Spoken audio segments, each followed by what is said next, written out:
Hello and welcome to the Rebels247 Roundtable Midweek Edition. I'm David Johnson along with Webb Lewis and Brandon Red. Guys, let's jump right in it. A 39-35 thriller in which the Ole Miss Rebels defeated the Vanderbilt Commodores Thursday night in Nashville, Tennessee.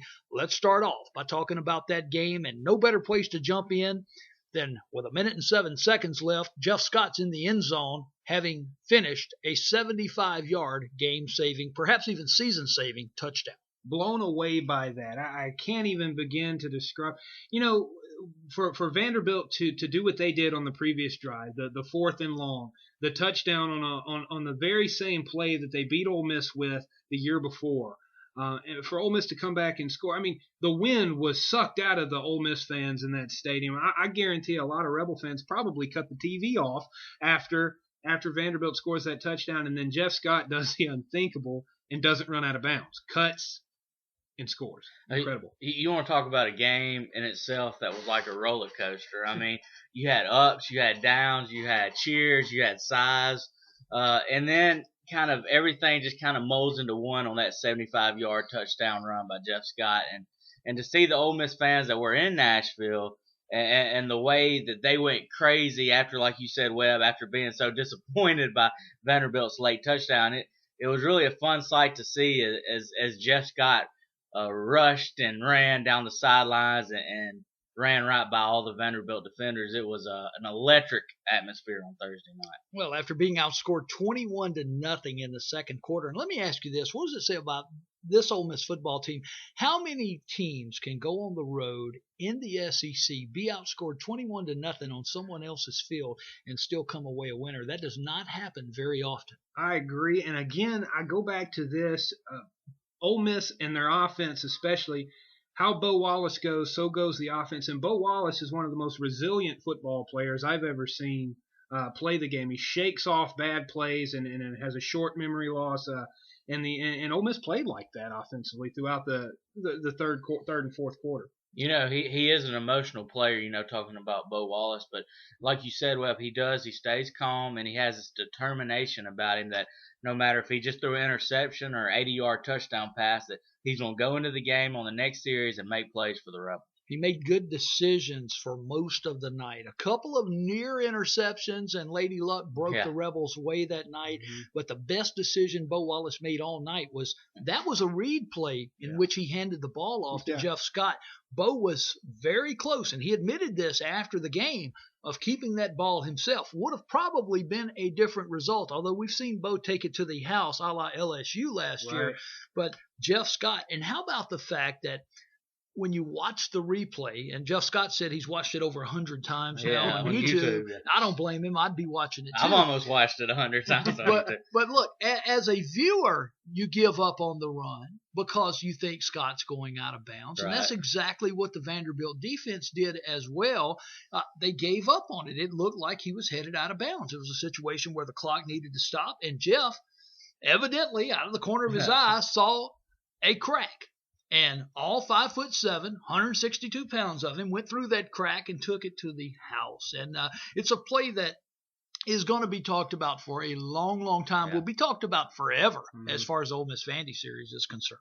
And, watching the film and watching the highlight, which I did watch it a lot, kind of like Jeff Scott, the amazing thing to me not only was the Evan Ingram block and the Dante Moncrief block on the edge, was the fact that Ole Miss offensive line missed 2 blocks on the left side and let the defensive end and linebackers come through. And Jeff Scott had the ability to kind of maneuver his body. And the other thing was, we talked about how Vanderbilt looked to just kind of stop on the play, slow down on the play. I think a lot of that has to do with the tempo. Ole Miss had ran 80-something odd plays before that, and those guys were gassed and their legs were gone. But what a play by Jeff Scott to grab that ball and go north and south. You've heard a lot of east and west. He went north and south on that one and didn't run out of bounds. And what a great play by him. Jeff Scott finishes the night with 138 yards and, of course, the 75-yard touchdown run, making up more than half of that. Bo Wallace, by the way, the 31 completions tied a career high for Bo Wallace in his career as an Ole Miss Rebel. Okay, guys, there were obviously some halftime adjustments made at that football game Thursday night, particularly along the offensive front.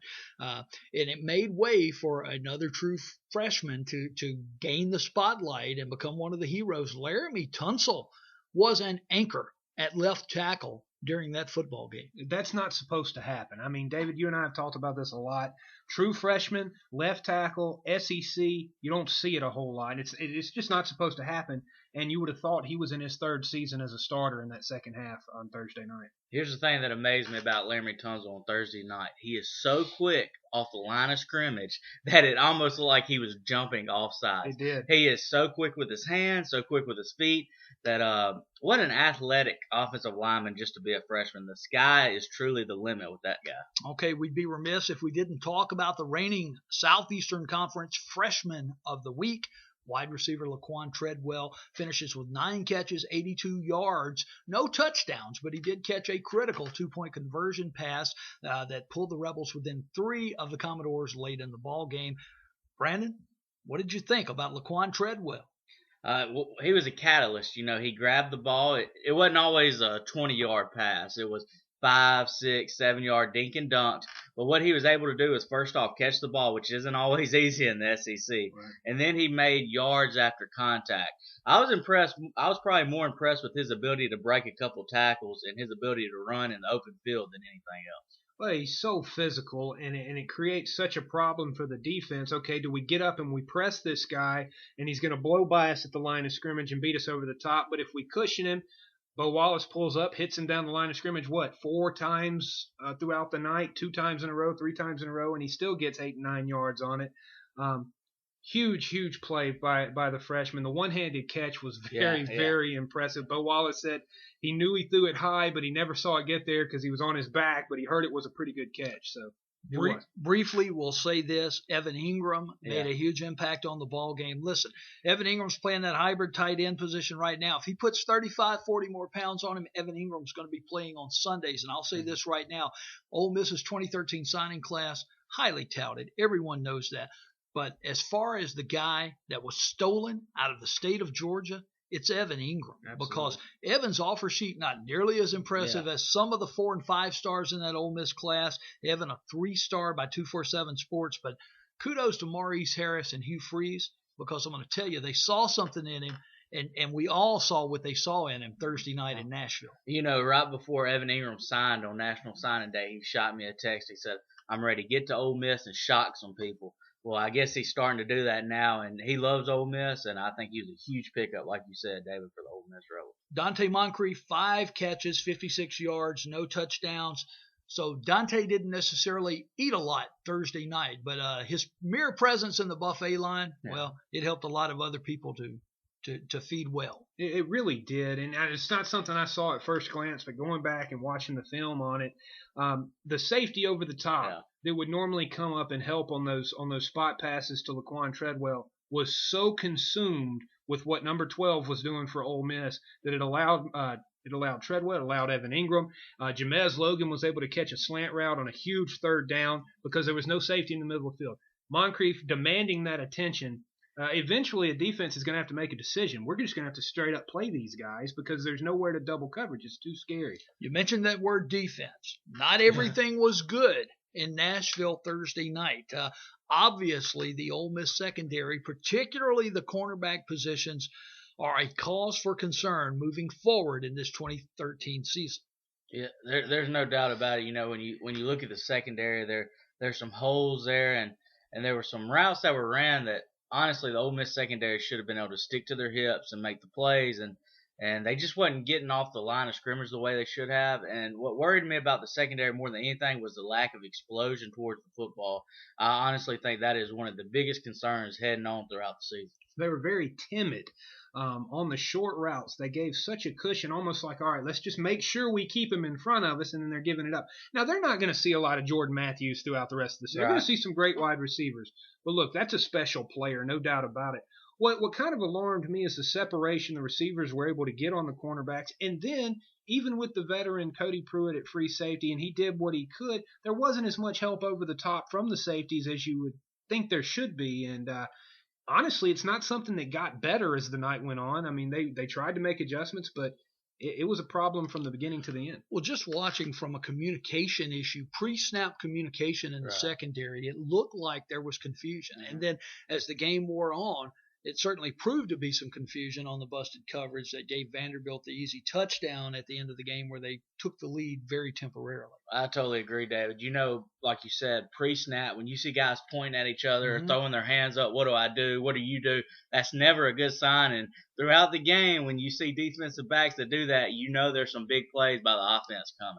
Well, certainly something that can be corrected, and the Rebels have been hard at working to correct that this week in practice. I want to say congratulations to ECF Reb, one of our Rebels247 members, for winning the Ole Miss Vanderbilt Pick'em contest. He's got a free month of Rebels247 coming to him when his current subscription expires. All right, moving ahead, we're going to talk a little high school football and some prospects with you right now. As every Friday night we fan out and go to games throughout the state of Mississippi where there are some top prospects playing. This week we've got a couple of games, and of course I'm kind of saddled to where I'm going to be every Friday night. I'm going to be watching the Lafayette Commodores play because that's where my son plays. Brandon, however, has a very, very interesting ball game, not only from a competition standpoint, but from a prospect standpoint this Friday night. He's going to be traveling over to the Mississippi Delta to watch the Greenwood Bulldogs, home of Ole Miss tight end commit Sammy Epps, take on the Clarksdale Wildcats, where four-star safety J.T. Gray resides. Dave, I'm pretty excited about it. I saw Sammy Epps play some on 7-on-7 this summer, and the guy's got great athletic ability. I think he'll be a big-time player for Ole Miss. But more so, I'm excited to see how he matches up with considered to be one of the better players in the state, J.T. Gray, a guy that's very explosive, very fast, very physical. Should just be a great matchup, not only, like you said, from two teams going head-to-head, but two D1 prospects that Ole Miss seems to be after. I'm really excited about this Friday night because I'm getting to do what I've kind of been doing this season. This past Friday, I was between the bricks at Laurel High School. Very interesting stadium, by the way. One of the oldest in the state of Mississippi. First, Works Progress Act, a WPA stadium built back in the 1930s. Yes, it was they take credit for having the first ever high school football game under lights in the state of Mississippi as well. Anyway, great place. Laurel High School played Hattiesburg. Laurel's got two 2016 players, a quarterback, Keon Howard, wide receiver, Octavius Cooley. They each have the Ole Miss offer, along with Mississippi State and Southern. Outstanding talents. They don't look like sophomores. They look like seniors or even freshmen in college physically. Very good players. And I'm going to get to do it again this week. David, I get to see a couple 2016s because I'm going to be going to the Lafayette game as well. I want to get an eye on Eli Johnson, offensive line prospect with the Mississippi State offer, and a few others as well. And then there's an up-and-comer at Lafayette that was kind of an unknown over the summer, the running back Tyrell Price, who's had a couple of productive games this season. I'm interested to see what he can do. I've seen Tyrell Price play his first two football games this season, and I think he is exactly as you described him, an up-and-comer. Wears number 8 for the Lafayette Commodores, and from that running back position, he runs hard. He hits the hole quickly. He runs with authority, and I think Tyrell Price is a name that you're going to remember as his high school career continues on. Only a 10th grader at Lafayette High School. It's amazing how that Lafayette's been doing that. I remember a couple of seasons ago going over with you and watching Jeremy Liggins his senior year, and you saying, hey, keep an eye on that number 2 over there. He's a little sophomore running back named DK Buford, I think is going to be something. And now DK's time to shine, and you've got this other sophomore starting to peak up as well. So Lafayette doing it right at the running back position. Yeah, and to elaborate on DK Buford, he didn't necessarily have the greatest game over against Tupelo in their season opener 2 weeks ago, but last Friday night up in Corinth, let me tell you, he showed speed, he showed power. I'm still not convinced that he's going to play offense in college because just looking at his skill set, I think he'd be an unbelievable cornerback, and we all know Ole Miss's situation with cornerbacks right now. I actually talked to him about that a little bit last week, and DK's like, I don't care. I don't care where I play. Wherever I can get on the field, I will play. And, of course, when you've got a 4.27 40 time, you can do a whole lot of things.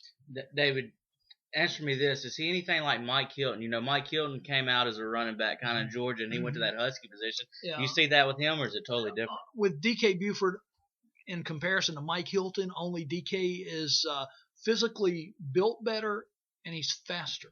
So that would be my surface comparison between those two guys. Yeah, you hear 427, and one of the first thoughts that pop in my mind is, okay, this is going to be a little fella, running that fast. But just like Kalo Moore and DK Buford is similar, and they weigh a lot more than you realize. They're solid. I mean, solid. They can take a hit. They can deliver a hit.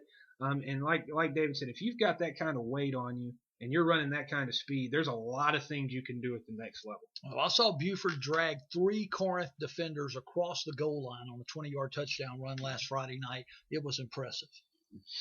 He's another one of those players that Ole Miss is getting that a lot of people won't, and that Ole Miss has landed early. Okay, well, that's going to do it for this midweek edition of the Rebels 247 Roundtable. For Brandon Red, Webb Lewis, I'm David Johnson. Thank you for joining us.